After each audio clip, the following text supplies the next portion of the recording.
Right, good morning second year. Today what we're going to be looking at is we're going to be continuing our work on fractions, okay? So just to cast our minds back to last week, what we were doing was we were writing down equivalent fractions to certain fractions we knew already, and then what we practiced doing was we were simplifying those fractions, okay? So just to cast our minds back just now, if I use this example again of the birthday cake, and if you picture this as a circular birthday cake just now, what I've done is I've created 4 equal slices here, okay? So just now, if I, if I say was to eat that slice there, okay, the one I've shaded in, okay, that would mean that as a fraction, that would be, I've shaded in 1 out of a possible 4, haven't I? Okay, so a quarter of that circle is shaded just now.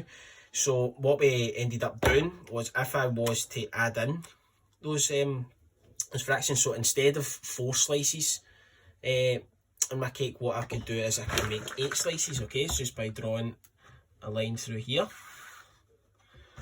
and through here as well. Okay, so you can clearly see from there, I've got 8 slices, haven't I? I've got 1, 2, 3, 4, 5, 6, 7, 8, and how many are shaded in? It's the exact same amount, isn't it? But this time I've got 2 of the possible 8 are shaded in, okay? So you can clearly see here that a quarter is equivalent to 2 eighths, or 2 over 8, okay? And you can just continue that. You could say, if I was to make my numerator here 3, what would be the number on my denominator? Well, it's going up in 4s, isn't it? So it would be 3/12ths, and you could even continue that on 4, and then we practice kind of writing in what the new denominator would be at this point, or the new numerator, okay? So it's going up in 4s every time, isn't it? So 4/16ths, okay? So we started doing that at the beginning of last week. We then went on to actually simplifying them, okay? So if I began by giving you a fraction such as that, so if we started off with 4/60ths, it's our job in maths to simplify that fraction as far as possible. So we're thinking of numbers, they go into our numerator and also go into our denominator. So just now, which numbers go into 4 and also go into 6? There's only one number, the number's 2, isn't it? Okay, so if I divide my numerator by 2 and divide my denominator by 2, that should simplify that fraction down a bit. Okay, so 4 divided by 2 is 2, 6 divided by 2 is 3. Okay, so we could say 4/6, or 4/6s, could simplify down to 2/3 like this. Okay, and just to pick another one, we practice doing even harder ones than that. If I say, look at something like this, so 20/24, or 20/24ths. Okay, so I'm thinking of numbers I know that go into 20 and also go into 24. So there's a few numbers. You could pick either 2 again, because they're both even numbers, aren't they? So I could divide my numerator and denominator by 2. But a quicker way, or another number that goes into 20 and 24, is 4. Okay, so I divide my numerator by 4 and divide my denominator by 4. Let's see how that simplifies. Okay, so 20 divided by 4, my numerator is 5. 24 divided by 4 would be 6. Okay, so if I did decide to divide it by 2, first of all, if I just write it down here, 20/24. If I say divided it by 2, first of all, 20 divided by 2 in my numerator would give me 10. 24 divided by 2 in my denominator would give me 12. So I'm looking again to see if I can simplify this anymore. So I've got 10 and 12. Do we know a number that goes into 10 and goes into 12? Well, 2 again, wouldn't it? So divide my numerator by 2. Divide my denominator by 2 again. 10 divided by 2 is 5. 12 divided by 2 is 6. Okay, and I end up with the same answer here. Okay, so this way was a shorter way because we picked a higher number to divide our numerator and denominator by.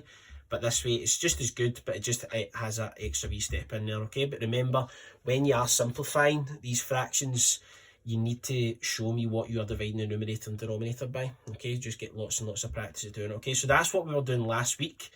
We were writing down equivalent fractions, and we were also then simplifying it. Okay, so what we're going to be looking at today is we're going to continue this work in fractions, and we're going to be looking at fractions on a number line, where they would actually be on a number line. Okay, so you can kind of see here what I've done is I've made this number line here. Okay, so this is 0 and this is 1 whole, obviously. Okay, so as you can see, I've split this number line up into thirds, haven't I? There's 3 equal segments here, okay? So just now if I've split it up into thirds, then this number here, this wee line here, that would be 1/3.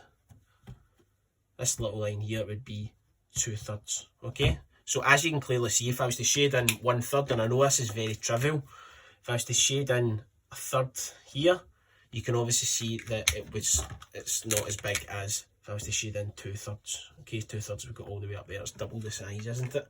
Okay, so obviously I know that's very, very trivial, but we're going to be looking at much harder ones in this, okay? So if I was to rub this out just now, and I was to add in these lines here, okay?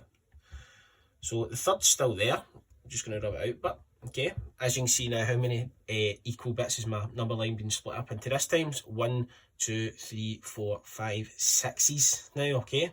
So if I was to look along each of these segments just now, because I've split it up into sixths, this first one would be 1/6, this next one here would be 2/6, in the middle 3/6. As you'll notice there I've said in the middle, it's right in the middle, isn't it? 3/6. This next one would be 4/6, and this last one would be 5/6. Okay, the very last one I could write as 6/6 if I wanted, but remember 6 divided by 6 is just 1, and that's how we get that number 1 there, okay? So if I was to look along there just now, I'm always trying to simplify wherever I can, okay? So I'm looking at here just now, and I want you to just take your time just now and think, out of all these fractions here, which ones do I think are going to simplify, okay? So the 6, because I've got a 1 on my numerator, that can't be simplified any further, so that one there's fine. I've got 2/6, so I'm thinking again numbers I know that go into my numerator and go into my denominator here, okay? So I know the number 2 does, 2 goes into 2 and it also goes into 6, okay? So if I was to divide my numerator by 2, I would get 1. Divide my denominator here by 2, 6 divided by 2 is 3. So 2/6 is the same as 1/3 I could put in here. 3/6, you'll notice when I was doing it, I said it was right in the middle. So right in the middle between 0 and 1, you'd be expecting to be a half, wouldn't you? Right in the middle. Okay, so I'm thinking just now, which numbers do I know that goes into my numerator of 3 and also 6? So 3 does, doesn't it? So if I divide my numerator by 3, 3 divided by 3 is 1. 6 divided by 3 is 2. So that's how I get the half right in the middle. Looking at 4/6, again, they're both even numbers, aren't they? So they definitely can divide my numerator and denominator by 2 here. 4 divided by 2 is 2. 6 divided by 2 is 3. Okay, so you'll notice that's exactly where the 2/3 was in the previous example, okay? And similarly with this 2/6, that's where the third was.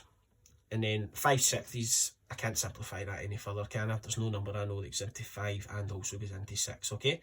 So the worksheets you're going to be working through today, when you are actually answering the questions, once you place the fractions on the number line, I need you to go away and try and simplify them as well. Okay, so if you say, for example, put 4/60 there, I want you to simplify that down to 2/3. Or 3/60, I would be expecting you to simplify it down to a half. Okay, just get as much practice as you possibly can. Okay, and the next example we're going to look at is we're going to be actually given the points on here, and we're going to practice